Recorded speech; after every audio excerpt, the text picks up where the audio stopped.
Bonjour, ceci est le cours pour les 2S3 pour le mardi 9 juin. Donc c'est la correction d'une annale de bac qui a servi de contrôle. Dans l'espace muni d'un repère orthonormé, on considère le point A de coordonnées 0, 1 et moins 1, le point B de coordonnées moins 2, 2 et moins 1, une droite D de représentation paramétrique x égale moins 2 plus t, y égale 1 plus t, z est égal à moins 1 moins t, avec bien sûr t appartenant à R. Et la première question qu'on vous pose, c'est de déterminer une représentation paramétrique de la droite AB. Donc ici, la droite AB, on va donc utiliser les deux seules infos qu'on a sur la droite AB, c'est-à-dire le point A et le point B, avec ses coordonnées, leurs coordonnées plutôt. Donc du coup, on peut avoir le vecteur AB. Alors le vecteur AB, si c'est pas très clair ici, parce que c'est vrai que c'est fait en ligne, le vecteur AB se calcule ici en faisant les coordonnées de B, moins 2, 2 et moins 1, auxquelles on enlève 0, 1 et moins 1, ce qui fait plus 1, ce qui fait le vecteur AB est égal à moins 2, 2 moins 1, ça fait 1, et moins 1 plus 1, ça fait 0. Donc moins 2, 1, 0, qu'on retrouve bien sûr ici. Le point A, qui est un des points de la droite AB, eh bien, il a pour coordonnées 0, 1, moins A. Donc on peut tout de suite appliquer la formule de cours. La formule de cours, je la rappelle, pour un vecteur directeur qui serait A, B, C, et pour un point A qui serait de coordonnées XA, YA, ZA, le système paramétrique pour la droite AB, c'est donc x égale xa plus at, y égale ya plus bt, et z est égal à za plus ct, ce qui fait qu'on obtient ici l'équation de la droite AB en prenant xa égale 0 moins 2 fois k. Alors ici on a pris k comme paramètre, puisque ici le paramètre t est déjà pris pour la droite D. Ensuite on obtient y est égal, alors ya c'est donc 1 plus 1 fois k, qui est le coefficient 1 étant l'ordonnée du vecteur AB. Et enfin pour z, on obtient z égale moins 1, qui est donc l'ordonnée, non, la cote pardon, du point A, plus 0t qui fait 0, et donc il n'apparaît pas ici. Donc voilà la représentation paramétrique de la droite AB. Ensuite, il fallait montrer que les droites AB et D n'étaient pas parallèles. Donc ici, on regardait le vecteur V de coordonnées 1, 1 et moins 1, qui est donc le vecteur directeur que l'on récupère dans le système paramétrique de la droite D. Alors je vais aller chercher système paramétrique. Donc la droite D a pour système paramétrique x égale moins 2 plus t, y égale 1 plus t, z égale moins 1 moins t. On sait que c'est dans les coefficients de t sur chaque ligne qu'on va récupérer le coefficient, le vecteur directeur de la droite D. Donc ici on va récupérer la valeur plus 1 et moins 1. Donc c'est pour ça qu'ici le vecteur V de coordonnées 1, 1 et moins 1 est le vecteur directeur de la droite D. Un vecteur directeur de la droite AB maintenant, on l'a déjà, c'est le vecteur AB, donc qui est de coordonnées moins 2, 1, 0. Et l'idée c'est d'essayer de voir s'il y a proportionnalité entre ces deux vecteurs. Et on voit que par exemple, on passe de 1 à moins 2 en multipliant par moins 2, ici, comme c'est indiqué ici, mais que ça ne marche pas pour l'ordonnée, par exemple, puisque ici, 1 fois moins 2 ne fait pas 1. Donc ici, on peut donc dire que les coordonnées, on peut le rajouter d'ailleurs, les coordonnées de ces deux vecteurs ne sont pas proportionnelles. Donc les coordonnées de ces deux vecteurs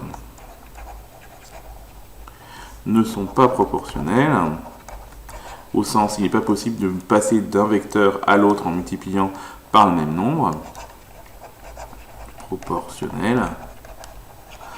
Donc du coup, les deux vecteurs AB et V ne sont pas collinéaires, et comme ils ne sont pas collinéaires, ça veut dire qu'ils n'ont pas la même direction. Et donc la droite D et la droite AB ne peuvent pas avoir la même direction, donc elles ne peuvent pas être parallèles ni confondues. Nous passons à la question suivante, la 2b. Il fallait montrer que les droites AB et D n'étaient pas séquentes. Effectivement, si elles ne sont pas parallèles, si elles ne sont pas confondues, il reste deux possibilités. Soit elles sont séquentes, soit elles seront non coplanaires. Puisque je rappelle que dans l'espace, il y a 4 possibilités. Soit les parallèles, soit les droites, alors je vais prendre des stylos, soit les droites sont parallèles, soit elles sont confondues, soit elles sont séquentes, soit elles sont non coplanaires, c'est-à-dire une situation qui pourrait ressembler à celle-là, c'est-à-dire aucun point commun, mais pas de même direction. Donc du coup, les droites AB et D, on va essayer de regarder si elles sont séquentes, et pour qu'elles soient séquentes, il faudrait qu'elles aient un point d'intersection. Donc on va chercher un point d'intersection. Donc ici, on va prendre le système paramétrique de la droite AB, le système paramétrique de la droite D, et on va dire que on envisage qu'il existe un point d'intersection entre ces deux systèmes, ce qui veut dire que x, y et z sont égaux respectivement égaux dans les deux systèmes, et que donc du coup, si on prend le premier système, c'est x égale moins 2 plus t, y égale 1 plus t, et z égale moins 1 moins t, et si on prend le deuxième système, x égale moins 2k, y égale 1 plus k, et z égale moins 1, eh bien on va faire en sorte que les abscisses, les ordonnées et les codes soient respectivement égales entre elles. Et donc du coup on obtient moins 2 plus t est égal à moins 2k, on obtient 1 plus t est égal à 1 plus k, et moins 1 moins t est égal à moins 1. On essaye de résoudre ce système, on obtient plusieurs éléments. Donc par exemple sur la dernière ligne, eh bien, on peut obtenir très facilement que t égale 0. Sur la deuxième ligne, on peut obtenir très facilement que k égale 0. Et vous observerez donc très facilement que du coup, si t est égal à 0 et que k est égal à 0, on obtient l'équation, alors non pas moins 2 égale moins 2k, mais plutôt moins 2, alors on va effacer ça, c'était un peu trop, moins 2 égale 0. Donc c'est ça que je veux mettre en évidence, moins 2 égale 0, hop, ici. Donc moins 2 égale 0, qui est impossible. Donc ici, impossible. Et donc comme c'est impossible, ça veut donc dire qu'on ne peut pas trouver k et t pour que ce système soit cohérent et ait une solution. Donc s'il n'a pas de solution, ça veut dire que finalement la droite AB et la droite D ne peuvent pas être séquentes. Et on arrive naturellement à la dernière question. Que peut-on alors dire des droites AB et D? Si elles sont ni parallèles ni confondues, si elles ne sont pas séquentes, eh bien la seule possibilité qui reste, c'est qu'elles soient non coplanaires, c'est-à-dire qu'elles n'ont aucun point commun, ce qui ne veut pas dire qu'elles soient parallèles, mais pas de la même direction. Nous passons à la question suivante. Dans la suite, la lettre U désigne un nombre réel et on considère le point M de la droite D de coordonnées à moins 2 plus U, 1 plus U et moins 1 moins U. On vous demande de vérifier que le plan P d'équation x plus y moins z moins 3u égale 0 est orthogonal à la droite D. Alors pour ça, on va récupérer le système paramétrique de la droite D. Donc je vais lui faire un peu de place et je vais aller le chercher. Donc ici, on a le système paramétrique de la droite D avec son vecteur directeur dont on a déjà parlé, qui était le vecteur V de coordonnées 1, 1 et moins 1.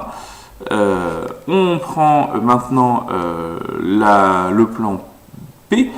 Son équation d'après l'énoncé, c'est x plus y moins z moins 3u égale 0.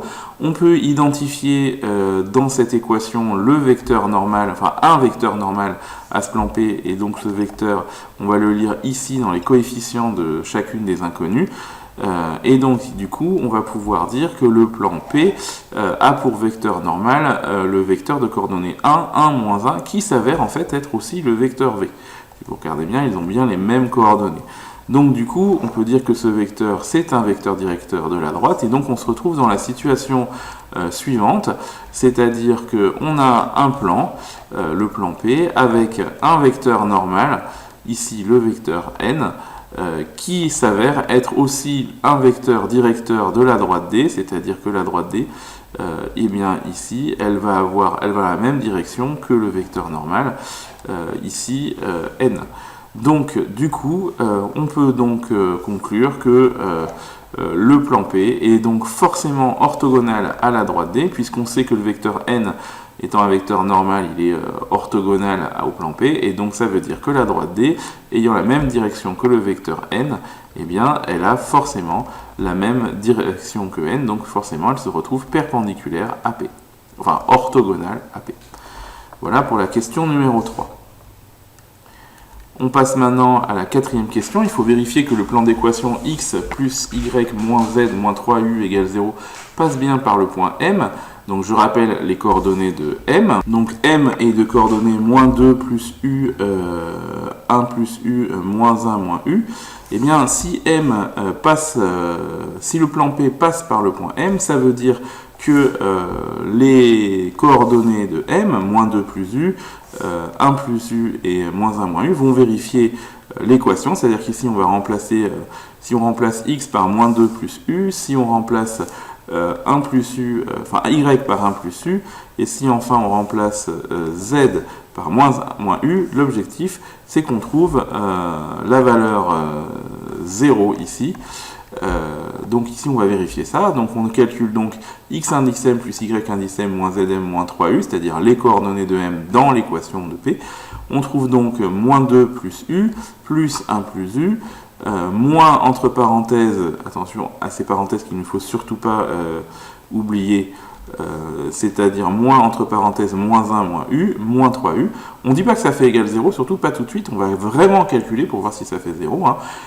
On développe, donc ça fait moins 2 plus u, plus 1 plus u, plus 1 plus u, et moins 3u.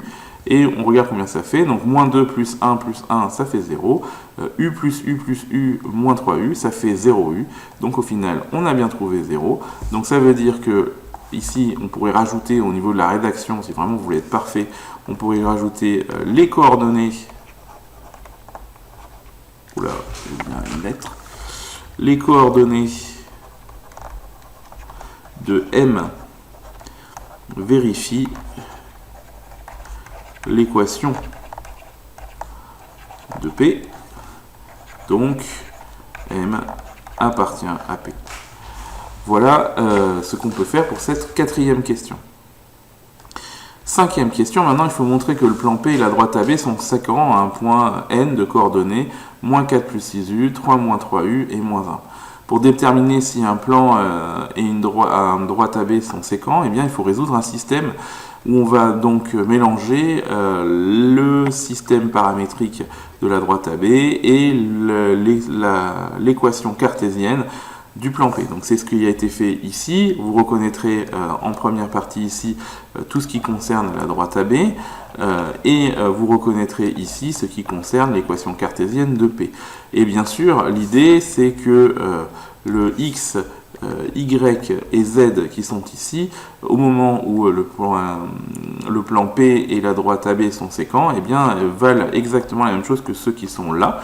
Et donc on va pouvoir remplacer dans l'équation du plan P x, y et z par ce qu'il y a marqué en fonction de k dans le système paramétrique de la droite AB. Ce qui fait qu'on obtient à la place de x, on obtient moins 2k, à la place de y, on obtient moins 1 plus k, à la place de moins 3u, on obtient moins 3 fois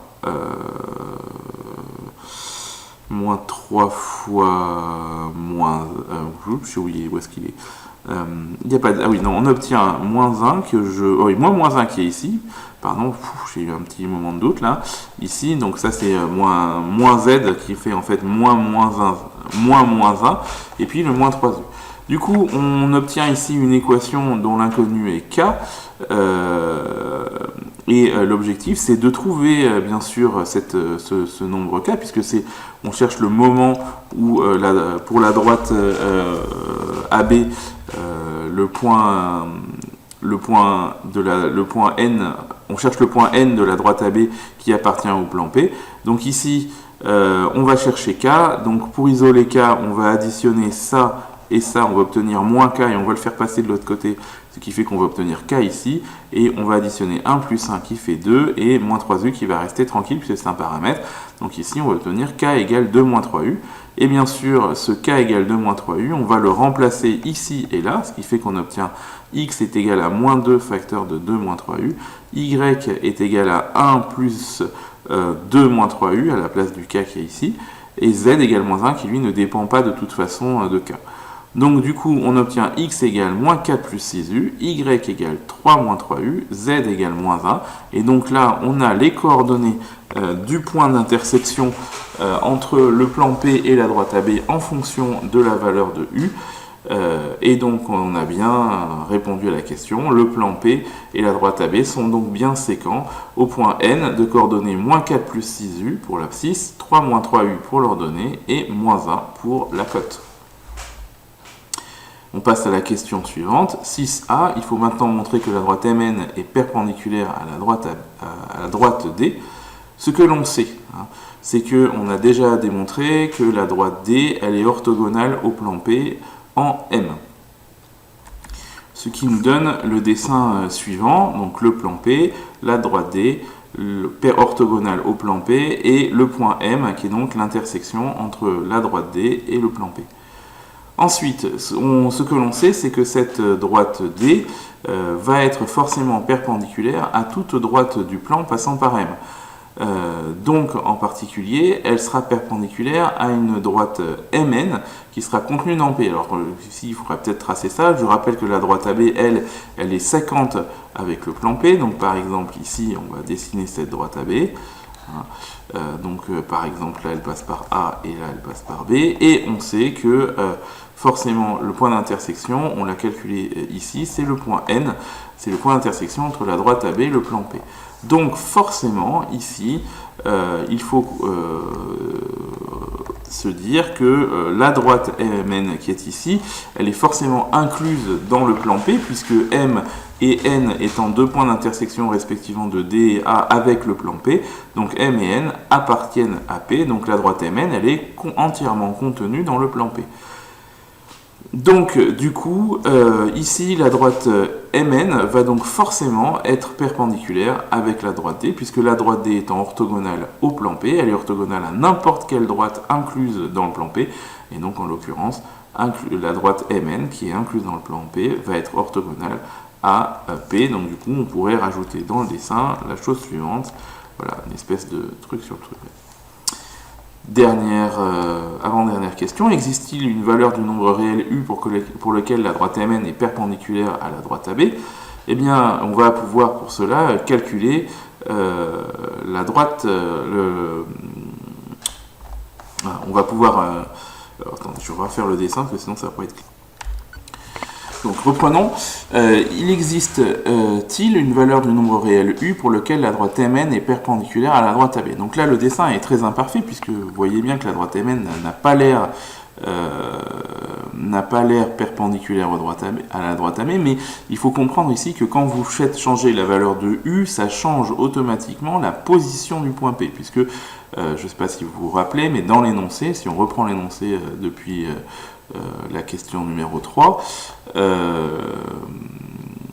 non, pas la question numéro 3, la question numéro... Elle est où? Je l'ai perdue. La question numéro... Non, depuis la question numéro 3, c'est bien ça. Le point M qui est ici, c'est un point mobile et il appartient au plan P. Donc forcément, ce point M, il bouge dans le plan P en fonction des valeurs de U. Donc l'idée, c'est est-ce qu'il est possible de faire bouger le point M pour que la droite MN devienne perpendiculaire à la droite AB. Donc pour cela, on va calculer le vecteur Mn à partir des coordonnées de M et de N qu'on a trouvées dans les questions précédentes. Donc ici, le point M, c'est moins 2 plus U, 1 plus U et moins 1 moins U. Le point N qu'on a trouvé dans la question précédente, c'est moins 4 plus 6U, 3 moins 3U et moins 1. Donc du coup, les coordonnées de Mn, c'est donc coordonnées de N, moins 4 plus 6U, moins, entre parenthèses, moins 2 plus U. C'est ce qu'on a ici.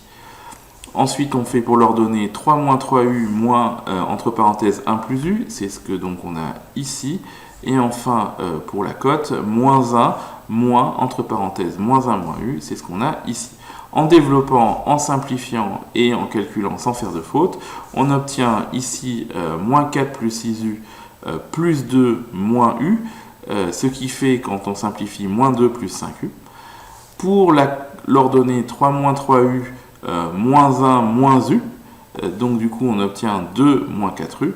Et pour la cote, on obtient moins 1 plus u, et on obtient au final, après avoir simplifié, u. Donc le vecteur mn, ici, on a ses coordonnées, et si on veut qu'il soit perpendiculaire à la droite AB, ça signifie que il est orthogonal à AB et que son produit scalaire doit être égal à 0. Donc ici, on veut donc savoir s'il est possible de trouver U tel que le produit scalaire entre Mn et le vecteur AB soit nul. Donc ici, le vecteur AB, je rappelle ses coordonnées, je vais aller les chercher. Donc le vecteur AB, il est ici. Il s'agit de moins 2, 1, 0. Les coordonnées du vecteur Mn sont ici, même si elles sont à l'horizontale. Alors on pourrait peut-être les réécrire ici pour ceux comme moi qui ont un peu de mal avec ces coordonnées horizontales. Moins 2 plus 5 u, 2 moins 4 u et u. Et on va faire le produit scalaire entre ces deux vecteurs, c'est-à-dire ici, on va multiplier ça par ça. Donc on obtient moins 2 plus 5u fois moins 2. Plus 2 moins 4u fois 1, 2 moins 4u fois 1 ici, plus u fois 0, u fois 0 ici. On développe, moins 2 fois moins 2, ça fait 4, 5u fois moins 2, ça fait moins 10u. Enfin, 1 fois 2 moins 4u, ça fait 2 moins 4u, et bien sûr, u fois 0, ça fait 0. Donc on simplifie, 4 plus 2, ça fait 6, moins 10u moins 4u, ça fait moins 14u. Et on veut que le produit scalaire soit égal à 0 parce qu'on veut que le vecteur Mn et le vecteur AB soient orthogonaux. Donc du coup, ça veut donc dire que 6 moins 14u doit être égal à 0. Et dans ces cas-là, on obtient donc u égale 3 septièmes.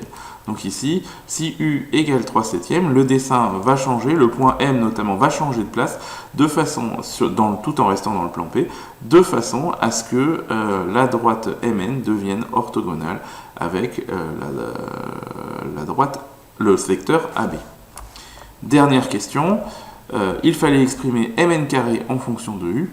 Donc ici, on va reprendre les coordonnées de Mn. Donc Mn, c'est moins 2 plus 5u, 2 moins 4u et u. Donc je vais l'écrire ici. Mn, c'est moins 2 plus 5u, 2 moins 4u et u. Eh bien, les coordonnées de Mn carré, c'est-à-dire la norme de Mn carré, je rappelle qu'ici, on va utiliser la formule AB égale racine carrée de xb moins xa au carré plus yb moins yA au carré plus zb moins za au carré. C'est-à-dire qu'ici, on peut donc, si on met ici au carré, on n'a plus besoin de la racine carrée. Donc on peut l'enlever ici, hop. On peut reconnaître ici les coordonnées du vecteur AB, ici et là. Donc du coup, on peut directement utiliser la formule Mn carré en disant que Mn, la norme de Mn carré, c'est-à-dire la distance de Mn au carré, c'est donc les coordonnées du vecteur Mn élevé au carré, donc moins 2 plus 5u au carré, plus 2 moins 4u au carré, plus u au carré. Attention ici, Lucie en particulier et Mathilde, quand on développe avec un carré. Donc ici, ça fait une identité remarquable. Moins 2 élevé au carré, ça fait 4. Moins 2 fois 5u, ça fait moins 2 fois 5u fois 2, ça fait moins 20u. Et enfin 5u ici, ça fait 25u carré. Toujours identité remarquable pour la deuxième partie. 2 au carré, ça fait 4. Double produit, 2 fois moins 4u, le tout doublé, ça fait donc moins 16u. Et enfin, 4u élevé au carré, ça fera 16u au carré. Et puis après, ici, u au carré, ça fera u au carré. On simplifie. 25u au carré plus 16u au carré plus u au carré, ça fait 42u carré. 4 plus 4, ça fait 8. Et puis au niveau des u, on a moins 16u et moins 20u qui font moins 36u au milieu. Donc on obtient un magnifique polynôme du second degré. Question suivante et dernière. il fallait en déduire la valeur du réel U pour laquelle la distance Mn était minimale. Je rappelle que Mn carré, c'était donc, je vais aller le rechercher, c'est 42U carré moins 36U plus 8. Donc 42U carré moins 36U plus 8. Et vous savez qu'un polynôme du second degré, il doit sa forme au coefficient A ici qui est positif, donc 42. Donc on sait qu'il va avoir une forme comme ça, et que forcément il va avoir un minimum. Donc comme 42 est positif, et que c'est la valeur du coefficient dans AU, UI carré moins plus B carré plus BU plus C, du coup le polynôme a cette forme-là. Donc on sait qu'il a un minimum. Et que ce minimum, d'après le cours, il est atteint pour la valeur x égale à moins b sur 2a. Donc ça, c'est à savoir par cœur. Hein. Donc moins b sur 2a, donc ça fait u égale moins b sur 2a, ça fait 3 septièmes. Donc finalement, la distance mn sera minimale quand le nombre mn carré sera minimal, puisque la fonction carré est croissante, hein, et sur 0 plus l'infini est décroissante sur moins l'infini est 0. Donc, et donc du coup, c'est valable pour u égale 3 septièmes. Donc voilà pour la fin de cet exercice. Pour la suite, deuxième exercice que vous avez à faire, le DM 2S3-2, qui sera visible non pronote, et qui est aussi un exercice de synthèse. Donc cette fois-ci, on se passe dans l'espace. On considère des points ABCD de coordonnées respectives, et puis là, vous avez toute une liste de coordonnées. On vous demande de déterminer une représentation paramétrique de la droite CD, donc question relativement facile. Soit M, un point de la droite CD, on vous demande de déterminer T pour que BM carré soit minimal. Donc ici, il faut calculer la distance BM carré en utilisant la formule qu'on vient d'utiliser dans l'exercice précédent. Et on faisant un peu le même genre de raisonnement, en déduire les coordonnées de M pour que BM soit minimal. Donc ici, il s'agit d'abord de trouver T, hein, pour que BM carré soit minimal, et puis après, une fois que vous avez trouvé T, eh bien, vous trouvez les coordonnées de M. On note H, le point de la droite CD ayant pour coordonnées 3, 3, moins 1, vérifier que les droites BH et CD sont perpendiculaires. Donc là, c'est relativement simple à faire, hein, c'est du produit scalaire. Montrer que l'aire du triangle BCD est égale à 12 cm², donc une aire d'un triangle, ça c'est relativement facile à faire, hein, surtout si le triangle est rectangle. Ensuite, démontrer que le vecteur n, et là on a des coordonnées, est un vecteur normal au plan BCD, donc ça relativement facile à faire. Il suffit donc de démontrer que le vecteur n est normal au plan, c'est-à-dire qu'il est orthogonal à deux vecteurs du plan par exemple. Déterminer une équation cartésienne du plan BCD, ça c'est très facile.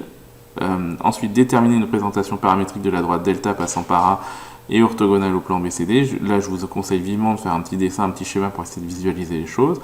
Et démontrer que le point I, intersection de delta et de BCD, a pour coordonnées 2 tiers, 1 tiers, 8 tiers. Donc là, question un peu difficile, puisqu'il faut résoudre un système. Et enfin, calculer le volume du tétraèdre. Donc le volume d'un tétraèdre, je rappelle, c'est 1 tiers de la base fois la hauteur. La base, c'est un triangle. Et la hauteur, il faudra la visualiser, cette hauteur, évidemment. C'est une question un peu de synthèse, donc vous devriez pouvoir la trouver peut-être dans les questions d'avant. Voilà, bon travail, à demain.